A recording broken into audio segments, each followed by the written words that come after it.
কবে কোথায় তোমায় ডেকে বলবো যে মনের কথা, সে আশাতে দিন গুনেছি।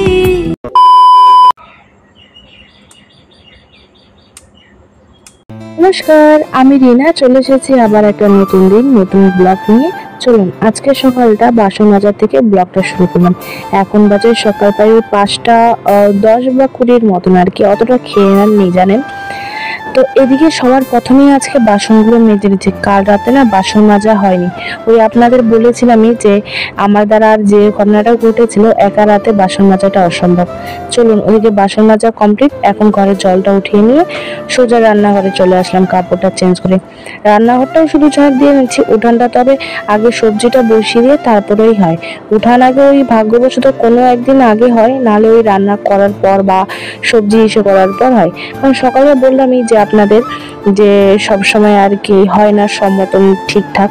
তো চলুন এদিকে রান্নাটা করতে থাকি আর আপনারা ব্লগটা দেখতে থাকুন। ভাদ্র মাসে নাকি কাপড়গুলো শুকাতে দিতে হয়, আমি অতটা বেশ জানি না জানেন। আপনারা জলদি বলেন আমি কাজে পাকা, কতটা পাকা জানি না, তবে এখন না বিয়ে করার পর অনেক কাজ শিখে গেছি। আগে এতটুকুও জানতাম না, আগে কাজের মধ্যে এনার্জি আসতো না। এখন দেখি যে এই কাজটা করতেই হবে, তো আগে এই কাজটা করেই তারপরে হয় শান্তি। যাই হোক, পাড়ার মানুষের কাছে শুনেছিলাম জানেন যে ভাদ্র মাসে নাকি কাপড় শুকাতে হয়। তাই আজ না আমার সমস্ত শাড়িগুলো বের করে দিলাম। ওই কালকে গডরেজ থেকে সমস্ত শাড়ি পরে গিয়েছিল, সেগুলো ভাবলাম গোছানোর আগে তাহলে আগে শুকিয়ে নিই, কাজটাকে সেরেই ফেলি।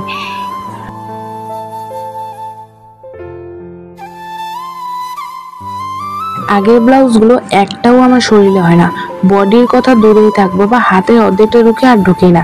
সেটাই মাপ করছিলাম জানেন যে আগের বডির থেকে এখন আমি কতটা মোটা হয়ে গেছি, সেটাই সমস্ত ব্লাউজে চেক করছিলাম। ঘড়িতে বাজে এখন 12টা, এই মাত্র পুজোটা শেষ করলাম। এবার চলুন, এখনো খাওয়া দাওয়া কিছু হয়নি, যেহেতু পুজোটা এই শেষ করলাম। আগে শাড়িগুলো তুলে নেব, তখন যে শুকোতে দিয়েছিলাম।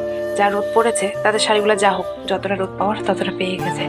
তারপরে আর কিছু কাপড় রয়েছে আবার, সেগুলো ধুয়ে খেয়ে নেবো। তারপরে আজকে আবার লাইনটাও নেই, চলুন পরে আসি, খুব ক্লান্ত হয়ে পড়েছি।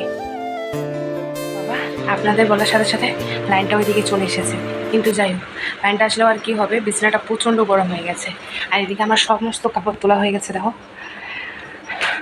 এখন আমি বাজারে কাপড়গুলো ধুয়ে তারপরে গোছানো সব কিছু কমপ্লিট হয়ে গেছে।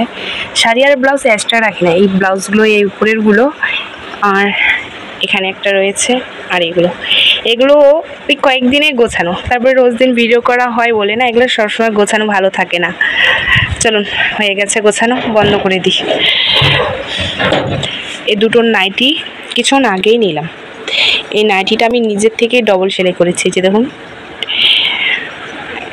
পুরোটাকে হয়ে গেছে, আর এটা না সুতো শেষ হয়ে গেছে, তাই আর এটা করলাম না। তাহলে এখানেই বিদায় নিচ্ছি, সবাই ভালো থাকবেন, সুস্থ থাকবেন, সাবধানে থাকবেন। দেখা হচ্ছে আবার নতুন ভিডিওর সঙ্গে, ততক্ষণ বাই বাই।